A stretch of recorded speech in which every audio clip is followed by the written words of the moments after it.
Hi there, my friends. I am living up to my promise to try to offer a meditation or some Dharma talk once a week in hopes that it's beneficial. So, tonight I want to speak to you. It is nighttime here in Santa Cruz about different learning abilities, capacities, or what doesn't fit into quite normative. So let's explore that a little bit together. And then I'm going to give a meditation, which really has to do with self acceptance. It's a really key thing acceptance, like self love, self acceptance. So I'm Prajna O'Hara, and this is my channel. If you do indeed enjoy my messages and meditations, please subscribe, like, comment, and we'll continue to grow this channel together. So, self acceptance. I actually just completed a retreat with a fairly intimate group of people so that we could really explore together some of the deeper issues that give us a sense of feeling separate or isolated or like something is wrong. And really, a lot of the focus this time was about patterns, like how do we unhook from old patterns? How do we like learn a new way? How does that come about? And essentially, it really comes with, first of all, presence, to see, to notice that there's a behavior, a pattern that is happening, and it may not be serving. So there has to be clarity around that to be able to have the courage and the willingness to ask yourself, how is this serving me? To like be knotted in a particular belief system or pattern for a really long time and see that the consequence is always the same, the end result, and it doesn't feel good or right, and there isn't satisfaction in it, rather there's suffering, then we have to really get really honest. Is this helping me? And if it is, how is it helping me? And when we can be that honest, it kind of opens up within us a vulnerability, a curiosity. The honesty becomes curiosity, becomes wonder, becomes exploration. And in that exploration, we have to have some sense of trust and patience, like a trust in that we're moving into territory and it's unknown perhaps to us. We don't know what's going to happen, but are we willing to have a look? So, what I often do on my retreats, I'm a body centered psychotherapist and trained in the Hakomi method, trauma informed. And I also do a lot of work with many other different kinds of techniques like internal family systems, self inquiry for awakening to your true presence. So, all of my work is very presence oriented. So, when we're moving into these unknown spaces to kind of unravel, unpack something, the other element besides patience is a kindness, like a compassion. Like to see that patterns that were created and then lived out, out of core belief systems, come from conditioning. It's not really a choosing. In a certain time period or phase of that undoing, we may see that perhaps there was some choosing in it, and then we get to choose even more as far as what is the wisdom in it, what is the teaching in it, what have I learned, what is the gift. But in the beginning, it's like to see that these behaviors come out of our conditioning in family, our family of origin, often school systems, educational systems of all kinds, different kinds of trainings, patriarchal culture, society, all the ideas that kind of get absorbed into the system. And then we hang on to them often because we don't know anything else. And they're actually put on to us because the people that are putting them onto us, kind of projecting and passing along, don't know anything better either. It doesn't make it right. But here we are, so we're exploring. And I realized something too about why I don't as often do one on one sessions online anymore because I'm a very tactile, body oriented person. And I explore through the body. I learn through the body. So, education doesn't really work for me. So, how I am exploring with you is not through the head as well, but through the body. So, I've done less of that because you can be online, even here with me. There's a screen between us and however many miles. But, you can, when you really sense, you can sense into presence, presence of another person, but you can certainly sense into your own body.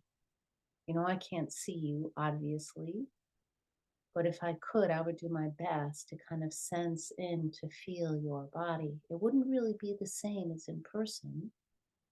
At least that's not my experience yet. But let yourself sense and breathe into your body. So the invitation is to always take up more and more space in you. Breathing down in the body. Fill out the shoulders. Allow the breastbone to lift. Breathe into the belly, all the way down to the root chakra, hip carriage, through the legs, rooting your feet, the base of the body in the ground. Feeling how held you are by the great mother, the ground, the land that you are on. And it allows like a relaxation to happen. So here, there's been an acceptance of seeing something, a pattern that runs itself.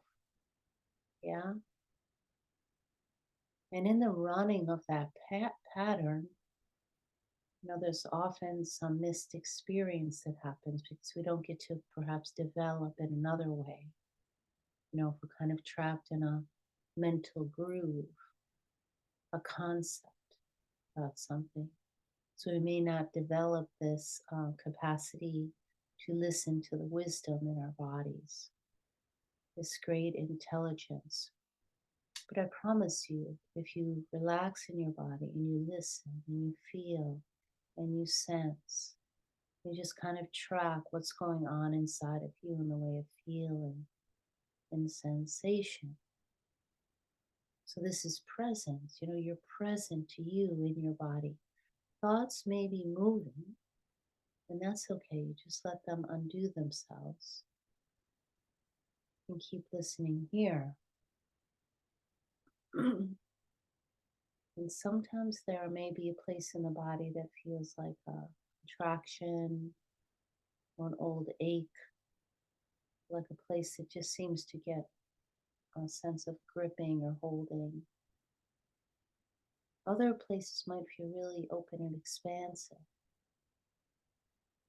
And so just notice. For now, we're just going to notice and accept how we are, even if it's difficult to feel in your body, to drop and sense in your body. Let that be okay. There's where the compassion and the kindness comes in. And just breathe, no judgment. There's nothing wrong with you. And breathe, softening. So already you start to feel softer. And so here, as we contact the body more, we're contacting this emotional intelligence that lives in the body, where there is a sense of knowing, deep knowing. And the body can learn new ways to move through the world to navigate. And the choosing comes from you, from within. When we're really hanging out in kind of a pattern for a very long time, we might forget that we have choice. But I want to remind you that you always have choice. It's never too late. We sense into the body and listen. So this is this self-acceptance. You could say self-acceptance kind of goes hand in hand with like a sense of forgiveness, self-forgiveness, like that self-love that lets you, me, off the hook for this idea that we didn't get it right. That's not accurate. You haven't done anything wrong. You lived things out, a pattern out, based on how you were conditioned to do so. And as you listen more in your body, you can feel that there's like so much inside of you, in your heart, in your body, in the soul of you that's just waiting for you, waiting. I heard this song over the weekend, like the goddess is always waiting. The door is always open. The door to you is always open. You don't need a key. The key is just dropping in this softening, in this allowance, in this self acceptance, in this great, vast curiosity and kindness. So, just to kind of wrap up in the end, I said I was going to talk about learning differently, but this is one of the kind of ways that we could say that why we learn differently, because we're patterned differently in our neurology, in our mental patterns, in our perhaps lack of emotional intelligence, because we didn't have a chance to develop that. We just learned to suppress and avoid and move away from and stay in the head where there's the council of apes that judge and critique and evaluate and compare and do all those things. But when we drop into the body, like we're dropping more into humility, like humbleness, which is a beautiful thing. Yeah, so then we can develop new ways of learning.